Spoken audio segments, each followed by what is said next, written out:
അവിയലാണ്. സാധാരണയായിട്ട് നമ്മൾ ചക്ക കൂട്ടാനൊക്കെ വയ്ക്കും, അതായത് കറി കണക്ക് വയ്ക്കും, അരപ്പിട്ട് വയ്ക്കും, നന്നായിട്ട് കിഴങ്ങ് പോലെ ഉടച്ചാണ് വയ്ക്കാറല്ലേ. അപ്പം ഇതങ്ങനെയല്ല. ഇത് നമ്മൾ ഇത് കട്ട് ചെയ്തേക്കുന്നതാണ് പറയാം, നീളത്തിനാണ് കട്ട് ചെയ്തേക്കുന്നത്. നമ്മൾ ചിലപ്പം ചക്ക വറുക്കാനൊക്കെ എടുക്കുന്നത് പോലെയാണ് കട്ട് ചെയ്തേക്കുന്നത്. അതിനേക്കാളും കുറച്ചുകൂടെ വലിപ്പത്തിന് നീളത്തിന് ഇങ്ങനെ മുറിച്ചെടുക്കുക. എന്നിട്ട് കുറച്ച് വെള്ളം ഒഴിച്ച് നമുക്കതിനെ ഒന്ന് ഉപ്പിട്ട് സാധാരണ വേവിക്കാൻ വയ്ക്കാം. അപ്പം ചക്ക അവിയൽ വെക്കാനായിട്ട് ഇങ്ങനെയാണ് അരിയാറ്. അല്ലാതെയാണെങ്കിൽ നമ്മൾ ചെറിയ കുഞ്ഞു കുഞ്ഞു ഞുറുക്കായിട്ട് അരിഞ്ഞു പോകും.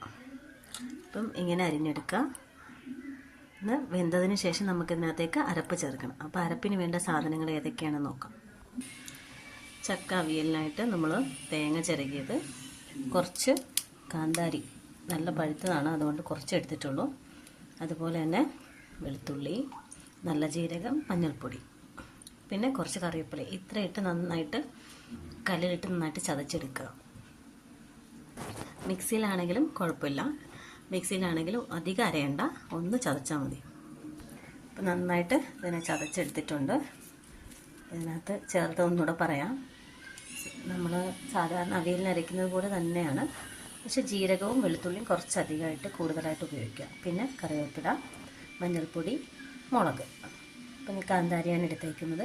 കാന്താരി ആയാൽ കുറച്ചുകൂടി ടേസ്റ്റ് ഉണ്ടാവും, സാധാ പച്ചമുളകായാലും മതി. അപ്പം ചക്ക ആയിട്ടുണ്ട്, ചക്ക വെന്ത് കിട്ടി. ചക്ക ആയാലും അത് കണക്ക് നമ്മുടെ കപ്പ ആയാലും അത് രണ്ടായാലും നമ്മൾ അടച്ച് വെച്ച് തന്നെ വേവിക്കുക കേട്ടോ. എന്നാലും ആവിയിലത് നന്നായിട്ട് വെന്ത് കിട്ടും. ചക്ക നന്നായിട്ട് വെന്തിട്ടുണ്ടെങ്കിൽ നമുക്ക് ഉപ്പും അരപ്പൂടെ ഇട്ട് കൊടുക്കാം. നമ്മൾ ഉപ്പും അരപ്പും ഇട്ട് കൊടുത്ത് ഇനി അരപ്പ് 2 മിനിറ്റ് ഒന്ന് വേവുക. അതിനുശേഷം നമ്മൾ നന്നായിട്ട് പച്ച വെളിച്ചെണ്ണ, അതാണ് ഇതിൻ്റെ ഏറ്റവും ടേസ്റ്റായിട്ടുള്ള പച്ച വെളിച്ചെണ്ണ ചക്കയിലേക്ക് ഒഴിച്ച് ഒന്ന് ഇളക്കിയെടുക്കുക. അപ്പോഴേക്കും നല്ല ടേസ്റ്റി ആയിട്ടുള്ള ചക്ക അവിയൽ റെഡിയാവും. അരപ്പും ചക്കയൊക്കെ നന്നായിട്ട് വെന്തിട്ടുണ്ട്. ഇനി നമുക്ക് എണ്ണ ഒഴിച്ചു കൊടുക്കാം. നല്ല വെളിച്ചെണ്ണ ഒഴിച്ചു കൊടുക്കാം. വെളിച്ചെണ്ണ ഒഴിച്ചിട്ട് നമുക്കിതിനെ ഒന്ന് ഇളക്കാം. നമ്മൾ നന്നായിട്ട് ഇളക്കി എടുത്തിട്ടുണ്ട്. നമ്മൾ ചക്ക അല്ലാതെ വയ്ക്കുമ്പോൾ നന്നായിട്ട് കുഴകുഴയാവുന്ന രീതിയിലാണ് വയ്ക്കുന്നത്. ഇത് പക്ഷേ നമ്മൾ അത്രയ്ക്ക് എങ്ങനെ ഇങ്ങോട്ട് ഇളക്കണ്ട. ഇതൊരു അവിയൽ പരുവത്തിന് കിട്ടിയാൽ മതി. കണ്ടോ, ഇപ്പം കണ്ടോ, നമ്മൾ അവിയൽ പരുവത്തിലാക്കിയാണ് എടുത്തേക്കുന്നത്. ഒന്ന് ജസ്റ്റ് ഒന്ന് ഇളക്കിയെടുത്ത് കഴിഞ്ഞാൽ ഇതിങ്ങനെ ഇരിക്കും. നല്ല ടേസ്റ്റാണ്. എല്ലാവരും ട്രൈ ചെയ്ത് നോക്കാം. ചാനൽ ആദ്യമായിട്ടാണ് കാണണമെങ്കിൽ ഒന്ന് സബ്സ്ക്രൈബ് ചെയ്യുക, ലൈക്ക് ചെയ്യുക, സപ്പോർട്ട് ചെയ്യുക കേട്ടോ.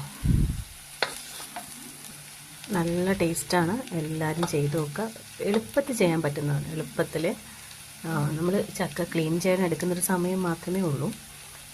അല്ലാതെ വളരെ എളുപ്പത്തിൽ നമുക്ക് പെട്ടെന്ന് ചെയ്തെടുക്കാം.